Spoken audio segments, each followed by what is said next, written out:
غرباء غرباء غرباء غرباء. Orang-orang yang makan riba, makan bunga, yang meranak ke duit, manak ke duit, rentenir dan seterusnya. Ya, dengarkan nih ayat ini. Supaya takut. Ya, kalau tidak takut berarti keimanan sangat-sangat kurang di dalam dirimu. Orang-orang yang makan riba, baik banyak, baik dikit.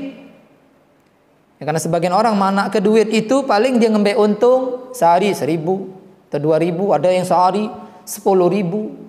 Mau besar mau kecil selama itu riba, hatta itu 500 perak, maka dengarkan ayat ini. Engkau terkena ayat ini. Allah katakan alladzina ya'kuluna riba, orang-orang yang memakan riba, yang mengkonsumsi riba, tidaklah nanti mereka berdiri, yaitu tak kala dibangkitkan. Ditiup trompet sangkakala yang kedua, manusia dibangkitkan. Ya, la illa kama yakumul ladzi yatakhabbatu syaitanu minal mas, melainkan dia bangkit seperti orang yang kemasukan setan, seperti orang yang kerasukan. Imam Qatadah mengatakan ya, maksud ayat ini kata beliau, inna akila riba yub'atsu yaumal qiyamah majnuna. Sesungguhnya orang-orang yang makan riba, mau banyak mau dikit, apalagi yang banyak, nanti dibangkitkan pada hari kiamat dalam keadaan majnun. Kalau kita dibangkitkan bahlul, malu, apalagi majnun. Apa arti majnun? Gila. Kita kalau melihat orang gila, kita kata gila-gila. Lama yang makan riba ente nanti ya bangkit orang gila. Bahkan gilanya kemasukan syaitan. Ya, maka lihat dirimu, keadaanmu, adakah ya pekerjaan dirimu, perbuatan dirimu yang terkena riba? Perhatikan. Ya. Kata wadalika alamun, kata beliau, dan itu adalah tanda bagi pemakan riba, sehingga orang-orang nanti yang ada di mauqif pelataran hari kiamat tahu, budak ini pemakan riba. Tidak usah nanya, antum dulu riba dah, tidak. Tahu kita. Yang ngelepek-ngelepek, ngejeng-ngejeng, cak wong gila, nah itu tuh pemakan riba. Subhanallah. Ya. Mumpung masih ada nyawa di kandung badan, lepaskan riba. Kata Allah, wa dharu ma baqiya minar riba. Tinggalkan sisa-sisa riba. Ya mungkin ada orang yang hutang sama kita setahun lagi. Ya kita sudah tetapkan bunganya seperti ini. Ya ribanya seperti, tinggalkan. Bahkan yang ada pada dirimu, lepaskan riba itu. Alangkah kasihannya anakmu yang makan riba tersebut, bini engkau. Ya, engkau sedekah pun bermasalah. Subhanallah. Apakah kita tidak malu? Kita solat, karena sebagian pemakan riba masih solat, masih puasa mereka. Tak malu ente kepada Allah. Ente solat, ente puasa, tapi ente perang kepada Allah. Taubat, cepat. Jangan mikir cak mana, tak usah mikir itu. Ya, yang kita pikirkan bagaimana terlepas dari riba. Ya, seperti itu. Lepaskan, buru-buru, bersegera. Jangan sampai kita mati dalam keadaan ya masih tersangkut paut riba. Kita tersangkut paut masalah hutang saja. Bagaimana kelak jenazah kita nanti di dalam kubur? Bagaimana Rasulullah tidak mau menyolatkan orang-orang yang mati dalam keadaan masih punya hutang? Ya, dan bagaimana orang-orang yang mati makan riba? Kalau Nabi Isra Mi'raj, Nabi ditampakkan bahwasannya ya pemakan riba itu dikubur kelak disiksa, mereka berenang di sungai darah. Kalau kita berenang di air-air kotor, saya tidak mau. Lah bagaimana ente mau nanti berenang di sungai darah, yang di pinggir sungai itu terdapat ya sesosok orang yang melempari dia dengan batu sampai penuh mulutnya, sehingga dia tidak bisa minggir ke pinggir sungai tersebut. Terus dia sampai hari kiamat. Belum nanti bangkitnya nanti dia pada ya di padang mahsyar nanti, belum dia di neraka. La ilaha illallah. Alangkah ngerinya. Ya, alangkah ngerinya. Karena apa? Ya, karena mereka kata Allah mengatakan innamal bai'u mithlur riba.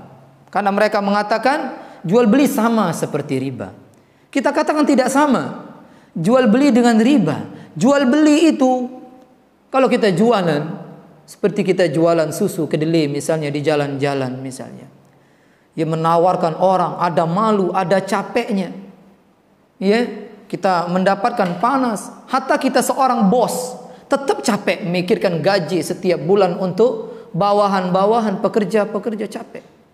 Adapun riba, tengok, dia ngasih umpan kepada orang, dikasihnya pinjaman, lalu dia berkipas di rumahnya santai, nunggu apa keuntungan dari riba dan dia tidak merasakan capek.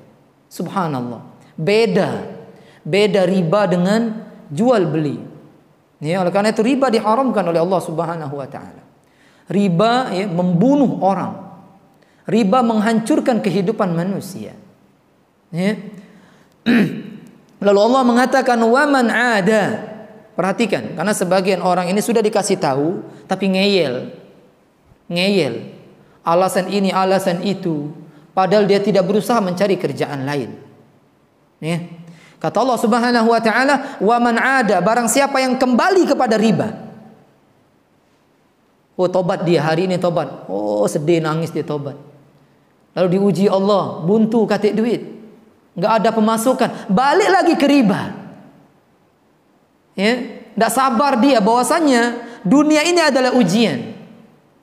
Subhanallah, kalau seandainya mereka membaca kisah-kisah para sahabat Nabi SAW, insya Allah dia bisa bersabar.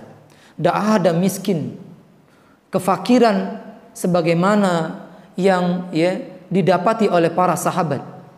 Sampai-sampai Abu Hurairah, bahkan Umar bin Al-Khattab, bahkan Rasulullah SAW mengikatkan di perut-perut mereka batu karena saking laparnya mereka nggak makan. Subhanallah. Ya, tengok Abu Darda mengatakan, besok hari ini kita makan apa? Kalau kita mungkin bulan depan makan apa? Subhanallah. Bulan depan makan apa? Ada sebagian tahun depan kita apa ya? Para sahabat subhanallah. Hari ini makan apa? Belum ada makanan. Tapi mereka tidak jatuh kepada riba. Tidak mau mereka berperang bersama Allah Subhanahu wa taala. Ya. Wa man ada, barang siapa yang kembali lagi setelah mendapatkan mau'izah dari Allah. Ya. Bahkan saya pernah mendengar seseorang mengatakan seperti Ustaz, ayat yang Ustaz baca tuh akulah hafal galau, subhanallah, tapi dia tidak mengamalkan. Ini buyan. Ya. Ingat, kalau seandainya ente mendapatkan bunga faidah riba sebesar dunia seisinya, ya, itu tidaklah menyaingi, tidaklah mengimbangi, tidaklah melebihi tutup kepala bidadari yang menutupi kepalanya. Tidaklah mengimbangi sapu tangannya penghuni surga. Lah ente cuma dapat berapa dari riba? Engkau mengorbankan akhiratmu. Maka hendaklah engkau bertaubat kepada Allah. Faulaika ashabun nar, kata Allah. Kalau dia kembali lagi kepada riba setelah mendapatkan peringatan baik dari ustaz, dari teman atau dari ulama, maka mereka kata Allah ashabun nar, penghuni neraka, hum fiha khalidun, mereka kekal di dalamnya. Jadi dijelaskan para ulama, maksud yang kekal ini yang menghalalkan riba. Yang menghalalkan riba. Adapun yang tidak menghalalkan riba, karena mungkin mengikuti hawa nafsu dia, tidak sanggup melawan hawa nafsu. Orangnya kena penyakit penyu, pemalas, penyungkan, maka dia berbuat riba, membungakan riba, maka dia makna kekal bagi dia adalah sangat lama dia di neraka. Kalau orang 50.000 tahun, 1.000.000 tahun, dia lebih dari itu. Lah ente hidup di dunia 90 tahun pengen mati, 80 tahun pengen mati. Ya Allah, lah kelamuan gino hidup aku nih, subhanallah. Udah lama sekali saya hidup ini. Mati ke aku? Udah bagaimana ente nanti? Ya, tak kalah memakan riba di neraka ente disiksa yang seharinya 1000 tahun lamanya. Satu hari 1000 tahun lamanya. Alfasanati mimma ta'uddun. 1000 tahun hitungan kalian. Ya, la yamutu fiha wa la yahya. Di neraka dia tidak hidup, tidak mati. Dan Allah katakan kekal selama-lamanya. Subhanallah, alangkah lamanya dia di dalam neraka. Ya. Ini dosa yang sangat-sangat besar. Sampai Allah katakan hum fiha khalidun. Mereka kekal di dalam neraka.